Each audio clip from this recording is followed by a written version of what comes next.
क्रमांक 11 रद्द व्हावा म्हणून आज शेतकरी संघर्ष कृती समितीच्या वतीने चारवी तालुक्यातील शेतकरी या ठिकाणी उपस्थित झालेले आहेत आणि या रास्ता रोकेच्या माध्यमातून हा महामार्ग रद्द व्हावा यासाठी आपण सरकारला कळकळीचं आव्हान करत आहोत। गेल्या काही महिन्यापासून सातत्याने हा महामार्ग रद्द व्हावा यासाठी आपण सगळेजण संघर्ष करत आलो आहोत। पण त्याच्यामध्ये वेगवेगळ्या लोकप्रतिनिधींची भेट असेल, अधिकारी वर्गाची भेट असेल, त्याबरोबर राजुरी या ठिकाणी आपण एक उपोषण सुद्धा केलेलं होतं आणि त्यामध्ये सुद्धा आपल्याला सर्वांनी आश्वासन दिलं होतं की कुठल्याही परिस्थितीमध्ये बागायती जमिनीमधून हा महामार्ग जाणार नाही आणि त्यानंतर काही काळासाठी आपण ते उपोषण त्या ठिकाणी स्थगित केलं। पण पुन्हा एकदा याचं नोटिफिकेशन प्रसिद्ध झालं आणि मग मात्र परत एकदा आपल्याला संघर्षामधून हा रस्ता जातो। ते औरंगपूर असेल, निमगाव सभा असेल, जाधववाडी असेल, तांबेवाडी असेल, गुंजाळवाडी असेल, राजुरी असेल, कोळवाडी असेल, संतवाडी असेल, जर या गावांचा आपण पूर्वी तास पाहिला तर गेले अनेक वर्ष पाण्यापासून ही गावं वंचित राहिलेली होती आणि गेल्या 15-20 वर्षामध्ये पिंपळाजोगा डावा कालवा गेला आणि तेव्हापासून या गावांमधल्या बागायती क्षेत्र खऱ्या अर्थाने फुललं। इथल्या शेतकऱ्यांनी, कष्टकऱ्यांनी अत्यंत मेहनतीने शेतीमध्ये त्या ठिकाणी मोठ्या प्रमाणात वेगवेगळ्या प्रकारची उत्पादने घेतली आणि आपल्या जीवनाचा कायापालट केला, आपलं जीवन प्रगतीच्या दिशेने नेण्याचा प्रयत्न केला। आणि असं होत असताना ज्या शेतीच्या जोरावरती आपण पशुपालन केलं, ज्या शेतीच्या जोरावरती आपण उत्तम पद्धतीने कुक्कुटपालन केलं, आज त्याच्यावरतीच या महामार्गामुळे एक मोठा गाळा त्या ठिकाणी येत आहे हे आपण आज पाहत आहोत। आपण पाहिलं तर या 8 गावांमध्ये खूप मोठं क्षेत्र या महामार्गामुळे त्या ठिकाणी जात आहे। एक त्या राजुरी गावाचा जर आपण विचार केला तर दक्षिण उत्तर जो राजुरी गावचा मोठा व्यास आहे, बरोबर दक्षिण उत्तर अशाच पद्धतीने त्या ठिकाणी हा रस्ता जात असताना जवळपास एका राजुरी गावातील 300-400 शेतकरी या रस्त्यामुळे बाधित होत आहेत आणि त्यापैकी किमान 15-20 शेतकरी भूमिहीन होणार आहेत। आता शेती हा आपल्या जीवनाचा मूलाधार आहे। जुन्नर तालुका हा कुठल्याही प्रकारचा एमआयडीसी नसलेला तालुका आहे, ग्रीन तालुका आहे आणि ग्रीन तालुक्यामध्ये शेती आणि शेतीपूरक व्यवसाय याच्या जोरावरती शेतकऱ्यांना जगायचंय। आणि मग जर शेतीच आपल्या हातामधून गेली तर शेतकऱ्यांनी काय करायचं, त्यांचं उत्पन्न कशा पद्धतीने मिळवायचं। आणि म्हणून कळकळीची विनंती गेल्या 1 वर्षभरापासून आम्ही करत आहोत की ज्या रस्त्याच्या कडेला आपण आता बसलो आहोत, हा रस्ता एवढा वाचो इतका चांगल्या पद्धतीचा पुणे नाशिक महामार्ग असताना परत नवीन रस्ता हा इतका घातलाय कशासाठी याचा प्रश्न आमच्या सगळ्यांच्या मनामध्ये आहे।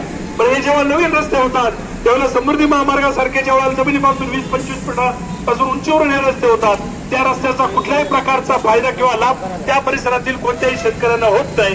आणि मग अशी परिस्थिती असेल आणि वेगवेगळ्या शेतीमध्ये आणि शेतीपूरक व्यवसायामध्ये प्रयोग करून त्यांनी राज्यामध्ये आपला नावलौकिक प्रस्थापित केलेला आहे। सरकारचे अनेक पुरस्कार प्राप्त केलेले आहेत। पण हे आपण का करू शकलो तर आपल्या हाताशी आपली काळी आई शेती आपल्या हाताशी मध्ये होती आणि आज ही जर जमीन आपल्या हातामधून नाही गेली, आज आपण पाहतो की इथं असे काही शेतकरी बसले ज्यांची 7-8 एकर जमीन जाते। एखाद्या शेतकऱ्याची जर 8 एकर जमीन गेली, परत 8 एकर जमीन तो खरेदी करू शकत नाही आणि पर्यायाने त्याच्या पोराबाळांचं, त्याच्या कुटुंबाचं पुढे काय होणार हे सुद्धा एक मोठं प्रश्नचिन्ह सगळ्यांच्या समोर या निमित्ताने उमटलेलं आहे।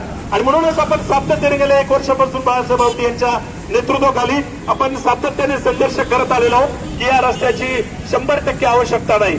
आपण पाहिलं असेल की जमिनी अधिग्रहित तरी किती वेळा होऊ द्यायचे याला काही मर्यादा असते। आज या पूर्व भागामध्ये आपण पाहिलं असेल तर पुणे नाशिक हायवे गेलेला आहे, कल्याणनगर हायवे गेलेला आहे, त्याच्याबरोबर कालवा गेलेला आहे, त्याच्याबरोबर आज आपण पाहतो की नव्याने रेल्वे येणार आहे। परत मध्यंतरी आपण पेपरला बातम्या वाचल्या की लातूर कल्याण महामार्ग होणार आहे आणि परत पुणे नाशिक महामार्ग होणार आहे। एवढे जर सगळेच प्रकल्प एकाच भागातून गेले तर निश्चितपणे त्या ठिकाणी जमिनीची चालणी होणं अतिशय अल्पभूधारकला शेतकरी त्या ठिकाणी ठरेल। आणि मग एवढ्या कमी शेतीच्या जोरावरती शेतकऱ्यांनी जगायचं कसं हा प्रश्नचिन्ह सगळ्यांच्या पुढे उमटलेला आहे। आणि म्हणून आपण सगळेजण शेतकरी कृती समितीच्या माध्यमातून सातत्याने याच्या विरुद्ध लढा देत आहोत। परंतु जर आपल्याला न्याय मिळाला नाही तर आपल्याला या प्रकारे कठीण संघर्षाला येणाऱ्या कालावधीमध्ये त्या ठिकाणी सामोरं जावं लागणार आहे आणि आपण सगळेजण एकजुटीने त्या ठिकाणी संघर्ष करू। आणि मला खात्री आहे शेतकरी एकजुटीच्या जोरावरती निश्चितपणे हा रस्ता आपण त्या ठिकाणी रद्द करायला सरकारला भाग पाडू अशा प्रकारचे आवाहन मी आपल्या सगळ्यांना करतो आणि आपली एकजूट अशाच पद्धतीने कायम ठेवा। आज एवढ्या भर उन्हामध्ये सुद्धा आपण सगळ्यांनी त्या ठिकाणी आलेला आहात का, कारण शेती आपल्या जीवनाचा आधार आहे। ती आपल्यापासून जर हिसकावून घेतली तर आपल्याला जगणं मुश्किल होऊन जाईल। म्हणून आपण आजपर्यंत जशी एकजूट दाखवलेली आहे तसेच येणाऱ्या काळामध्ये सुद्धा निश्चितपणे एकजूट दाखवा असं आवाहन आपल्या सगळ्यांना करतो। थांबतो, धन्यवाद।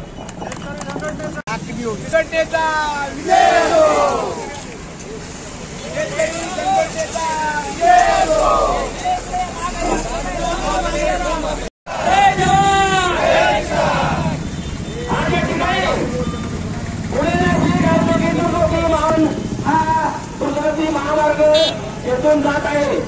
हा मार्ग होण्यामुळे या भागामध्ये, या आंदोलनामध्ये, या रास्ता रोकोमध्ये सहभागी झालेले संगमनेर तालुक्यातील सर्व बाधित शेतकरी, आंबेगाव तालुक्यातील सर्व बाधित शेतकरी, जुन्नर तालुक्यातील सर्व बाधित शेतकरी आणि काही दिवसामध्ये बघता बघता पेपरला आपले गट नंबर आले आणि या गट नंबर मधून अशा प्रकारचा औद्योगिक महामार्ग जाणार आहे अशा प्रकारच्या सूचना मिळाल्या। खरं तर एखादी मुघलाई काळामध्ये ज्या प्रकारे एखाद्या जमिनी ताब्यात घेतल्या जायच्या तशाच प्रकारे सरकारने ही बाब जी आहे ती केलेली आहे। कोणतीही जनतेची मागणी नसताना हा महामार्ग जो आहे तो आपल्यावरती लादला गेला। त्याच्याही पेक्षा कळस असा की एक पाहत असाल की आपला महामार्ग जो होत असतो त्याला समांतर 3 सर्वे असावे लागतात। ते 3 सर्वे जे दाखवलेले आहेत त्यामध्ये एक लक्षामध्ये येतं त्यासाठी वापरलेला नकाशा 50 वर्षापूर्वीचा वापरलेला आहे की त्यावेळेला जो गिराईती पट्टा होता तसाच पट्टा त्या नकाशामध्ये दिसतोय। म्हणजे अधिकारी वर्ग असा दाखवून देतो शासनाला की हा जो महामार्ग आहे तो गिराईती पट्ट्यामधून जातो आहे। म्हणजे बनवाबंदी कशी असावी यामधून दिसून येतंय। त्यानंतर 3 प्रकारचे जे सर्वे आहेत त्यामध्ये जो सर्वे आताचा आणखून दाखवायचा आहे तो दाखवण्यासाठी इतर सर्वे लांब अंतरावरून आहेत, जे डोंगराळ भागामधून गेलेले आहेत असं दाखवलेले आहेत। तर अशा प्रकारच्या जे चुकीच्या पद्धतीने प्लॅनिंग करून बागायती जमिनी शासन ताब्यात घेतात त्याचा आम्ही धिक्कार करतो आणि कुठल्याही परिस्थितीत आमचं रक्त सांडलं तरी चालेल, आम्हाला मरणाची वेळ आली तरी चालेल, परंतु हा द्रुतगती मार्ग रद्द करण्यासाठी आम्ही शेवटपर्यंत लढत राहू अशा प्रकारची हमी देतो। सर्वांना धन्यवाद देतो आणि यानंतर पुढील वक्तव्य बोलतील अनिल नागरे आपल्याला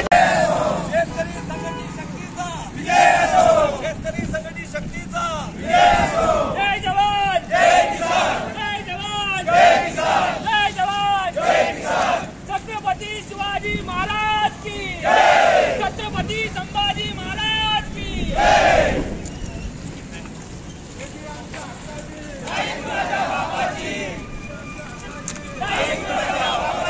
अरे शेतकरी आमच्या हक्काची,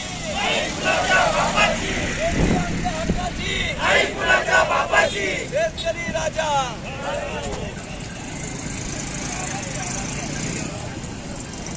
शेतकरी संघटनेचा